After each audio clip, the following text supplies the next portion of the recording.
ദൈവത്തിൻ്റെ ഫുട് പ്രിൻ്റ് കിട്ടിയെന്നും പറഞ്ഞിട്ട് ഇപ്പോൾ അടുത്ത സമയത്ത് അമേരിക്കൻ യൂണിവേഴ്സിറ്റിയിൽ നിന്ന് പുറത്തു വന്ന ഒരു ന്യൂസാണ്.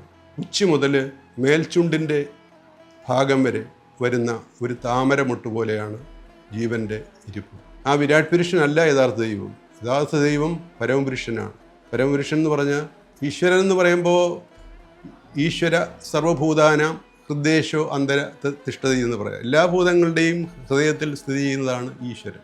അതിനെ ഗ്രാഫ് ചെയ്യാൻ അതിന് വേണ്ടി അത് നമ്മൾ കേൾക്കുക, കാണുക തുടങ്ങിയ കൊണ്ടല്ല. അതിന് ഉപമിക്കാൻ പറ്റുന്ന ഒരു ഏറ്റവും നല്ല തിയറിയാണ് ഇപ്പോൾ ഈ ക്വാണ്ടം തിയറിയിലുള്ള എൻറ്റാങ്കിൾമെൻറ്റ്.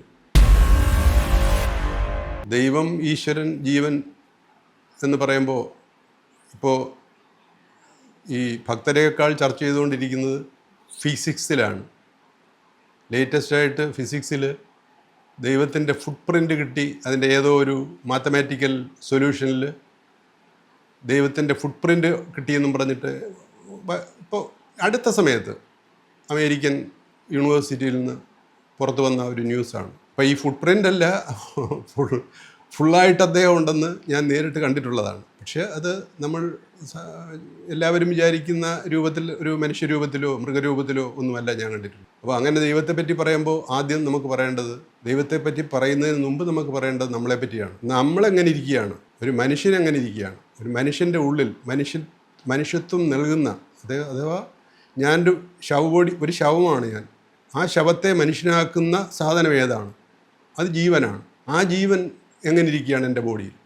ആ ബോഡിയിലെ സാധാരണ പറഞ്ഞു കേൾക്കുന്ന പോലെയല്ല ആ ബോഡിയിൽ ഒരു ജീവൻ ഇരിക്കുന്നത്. ഉച്ച മുതൽ മേൽചുണ്ടിൻ്റെ ഭാഗം വരെ വരുന്ന ഒരു താമരമൊട്ട് പോലെയാണ് ജീവൻ്റെ ഇരിപ്പ്. അത് കഴിഞ്ഞാൽ ബാക്കി എല്ലാ ഭാഗങ്ങളിലും ആ താമരമൊട്ടിൻ്റെ അഥവാ ജീവൻ്റെ ശക്തിയാണ് പ്രസരിച്ച് കൈകാലുകളിലും മറ്റും അത് പ്രവർത്തനക്ഷമമാക്കുന്നത്. അങ്ങനെയുള്ള ആ ജീവൻ എന്തിനാലാണ് അത് പ്രവർത്തനക്ഷമമാകുന്നത്? പ്രവർത്തനക്ഷമമാകുന്നത് ഒരു ശക്തിയാലാണ്. ശക്തി എന്ന് പറയുന്നത്, ആ ശക്തി ഇരിക്കുന്നത് നമ്മുടെ പുക്കിളിലാണ്. പുക്കിളിൽ നിന്നും ആ ശക്തി ഉണർന്ന് ഒരു അഗ്നിഗോളം പോലെ മേപ്പോട്ട് ഉയർന്ന് ഈ താമരമുട്ടിനെ അഗ്നിയാക്കി മാറ്റുമ്പോൾ എൻ്റെ അല്ലെങ്കിൽ മറ്റൊരു മനുഷ്യൻ്റെ ജീവൻ്റെ അവസാന രംഗത്തേക്ക് കടക്കുകയാണ്. അപ്പോഴേക്കും പ്രപഞ്ചം മുഴുവൻ ഇല്ലാതാകും. ആ ജീവന് ഉയർന്ന് ഈശ്വരനിൽ പോയി ചേരാം. ഇപ്പോഴാണ് ഈശ്വരൻ എന്ത് എന്നുള്ളതിന് ഉത്തരം വരുന്നത്. ഈശ്വരൻ അത്രത്തോളം പറയാൻ വേണ്ടിയുള്ള ഒരു കാര്യമല്ല. അദ്ദേഹം 10 അങ്കുലം വ്യാസത്തിൽ, 10 അങ്കുലം വ്യാസം എന്ന് പറയുമ്പോൾ 10 അങ്കുലം ഡയമീറ്ററാണ്, റേഡിയസ് അല്ല. ഇപ്പോൾ 10 അങ്കുലം വ്യാസം എന്ന് പറയുമ്പോൾ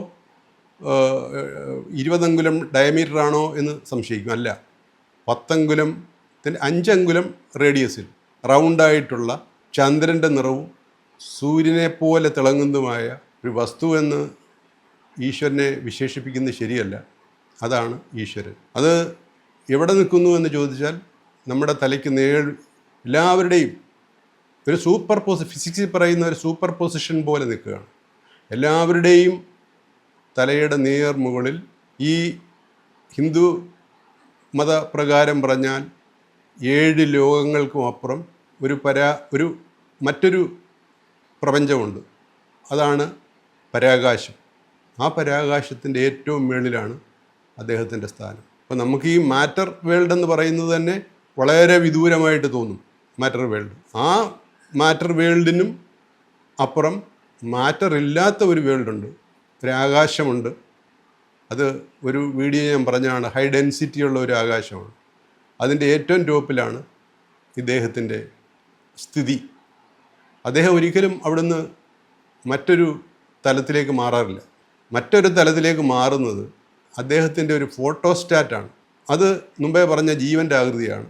താമര മുകുളത്തിൻ്റെ ആകൃതിയിൽ മാറ്റർ വേൾഡിൽ വന്നിട്ട് ഭ്രമിച്ച്, മാറ്റർ വേൾഡിലിരിക്കുന്ന ഭാഗത്ത് വന്നിട്ട് ഭ്രമിച്ച് മാറ്ററുകളെ ഉണ്ടാക്കുകയാണ് ചെയ്യുന്നത്. അങ്ങനെ മാറ്ററുകളുണ്ടാക്കി അദ്ദേഹം അതിലേതെങ്കിലും ഒരു ശരീരത്തിൽ ഇരിക്കുമ്പോൾ അതിനെ വിരാട് പുരുഷൻ, അല്ലെങ്കിൽ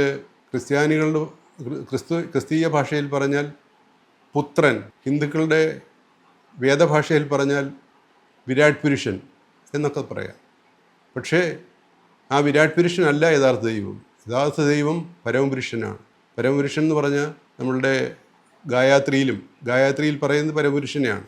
അതുപോലെ തന്നെ പുരുഷ സൂക്തത്തിലും പറയുന്നത് പരമപുരുഷനെയാണ്. അതുപോലെ എല്ലാ മതങ്ങളിലും ഏറ്റവും ഉയരത്തിലുള്ള ദൈവം എന്ന് പറയുന്നതും പരമപുരുഷൻ തന്നെയാണ്. പിതാവ് എന്ന് ക്രിസ്തു മതത്തിൽ പറയുന്നുണ്ട്, അള്ളാ എന്ന് മുസ്ലിം മതത്തിൽ പറയുന്നുണ്ട്, പരമപുരുഷൻ എന്ന് ഹിന്ദു മതത്തിലും പറയുന്നുണ്ട്.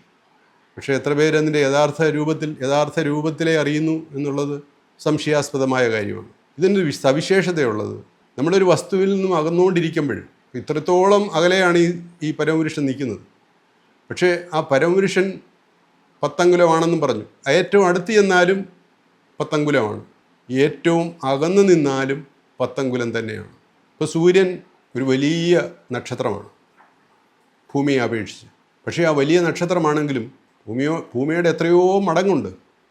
എങ്കിൽ പോലും അതിൽ നിന്ന് അകലുന്നതിന് അനുസരിച്ച് അത് നമ്മുടെ കാഴ്ചയിൽ ചെറുതായിക്കൊണ്ടേയിരിക്കും. അതാണ് സ്വാഭാവികമായ പ്രപഞ്ച വസ്തുക്കളുടെ മാറ്ററിൻ്റെ ഒരു സ്വഭാവം.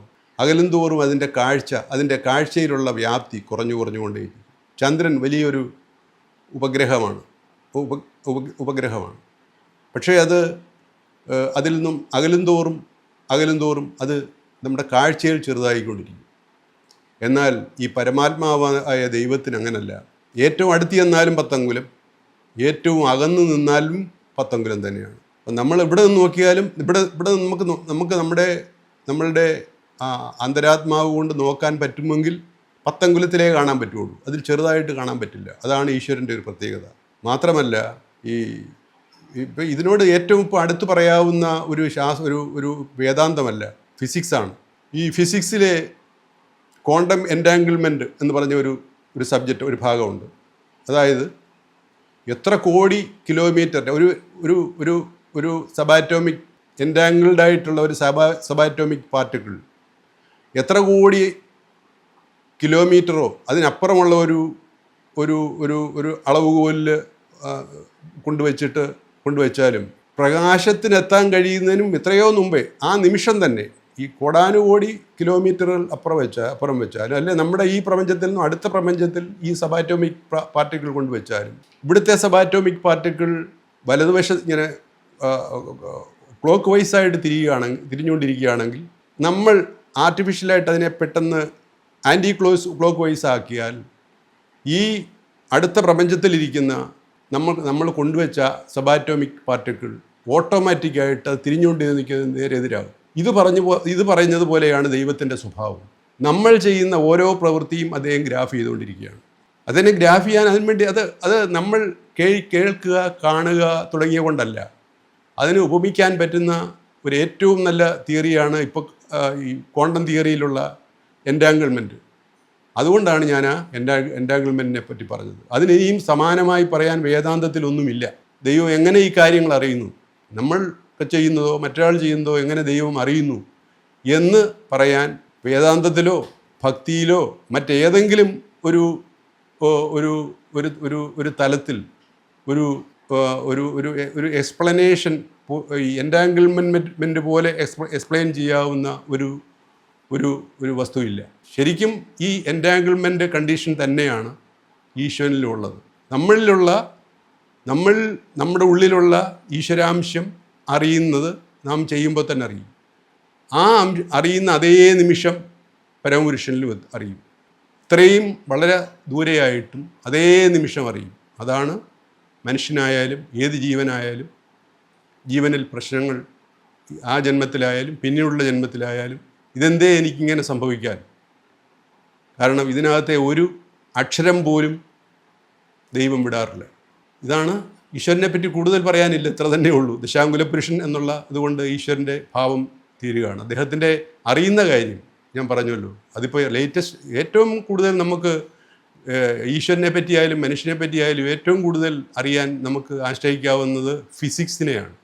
ഫിസിക്സിലെ ഈ ക്വാണ്ടം തിയറിയിൽ ഒരുപാട് ഭാഗങ്ങൾ വേദാന്തവുമായിട്ട് ബന്ധപ്പെട്ട് വേദാന്തത്തെ കുറേ കൂടെ ക്ലിയറാക്കുന്ന ഭാഗങ്ങളുണ്ട്. നമ്മളിത് എങ്ങനെയാണ് അറിയുന്നത് എന്ന് ചോദിച്ചാൽ അത് അറിയാൻ ഈ ക്വാണ്ടം തിയറിയിലെ ഈ ക്വാണ്ടം പ്രിൻസിപ്പിൾ എടുത്താൽ മതി. പിന്നെ അടുത്ത് വരുന്നത് ഈശ്വരനാണ്. ഈശ്വരൻ എന്ന് പറയുമ്പോൾ ഈശ്വര സർവഭൂതാനാം ഹൃദയേശോ അന്തര തിഷ്ഠതി എന്ന് പറയാം. എല്ലാ ഭൂതങ്ങളുടെയും ഹൃദയത്തിൽ സ്ഥിതി ചെയ്യുന്നതാണ് ഈശ്വരൻ. അതായത് പഞ്ചഭൂതങ്ങളുമായി ബന്ധപ്പെട്ടതാണ്. അതൊരു ഒരു ഒരു ഒരു ഒരു കാഷ്വൽ ബോഡിയാണ്. നമ്മൾ മന്ത്രം കൊണ്ടോ സ്വയമേവ ഉണ്ടായതോ മന്ത്രം കൊണ്ടോ അല്ലെങ്കിൽ വലിയ വലിയ മഹർഷിമാരും വലിയ വലിയ സിദ്ധന്മാരും വലിയ വലിയ ആൾക്കാർ മരിച്ച ശേഷം കാഷ്വൽ ലെവലിൽ നിൽക്കുന്നവരും ഒക്കെയാണ് ഈശ്വരന്മാർ. അവരൊരിക്കലും ദൈവമല്ല. ദൈവത്തിനും എത്രയെത്രയോ താഴെ നമ്മളെ സംബന്ധിച്ച് മാത്രം നമ്മുടെ പ്രവൃത്തികളിൽ ഇടപെടുന്ന ചില അദൃശ്യ ശക്തികളാണ്. ഞാൻ മുന്നൊരു വീഡിയോയിൽ പറഞ്ഞതാണ്, കാഷ്വൽ ബോഡിയല്ല, ആസ്ട്രൽ ബോഡിയാണ്. ഈ ആസ്ട്രൽ ബോഡി മന്ത്രം കൊണ്ടുണ്ടാക്കാം. ആസ്ട്രൽ ബോഡി നമുക്ക് ഉപാസന കൊണ്ടുണ്ടാക്കാം. ആസ്ട്രൽ ബോഡി ധ്യാനം കൊണ്ടുണ്ടാക്കാം. ആസ്ട്രൽ ബോഡി സ്വാഭാവികമായി ഉണ്ടാകുന്നതുകൊണ്ട് പ്രപഞ്ചത്തിൽ. അതൊക്കെയാണ് വലിയ വലിയ നാം പറയുന്ന വരുണൻ, ദേവന്മാർ, ഇവരെല്ലാവരും മഹത്തുക്കളായ മഹത്തുക്കളായ നമ്മൾ ഈ പറഞ്ഞിട്ടുള്ള മരിച്ചതിന് ശേഷം മനുഷ്യർ മരിച്ച ശേഷം അവർ ആസ്റ്റർ ലെവലിലേക്കാണ് എത്തുന്നത്. അപ്പോൾ അതൊക്കെ ഈശ്വരന്മാരാണ്. അതെല്ലാം ദൈവമല്ല, ഈശ്വരന്മാരാണ്. അവർക്കൊക്കെ നമ്മുടെ മുകളിൽ പലതും ചെയ്യാൻ കഴിയും, എന്നാൽ ദൈവമല്ല. ഇതാണ് ഈശ്വരനും ജീവനും ദൈവവും തമ്മിലുള്ള വ്യത്യാസം.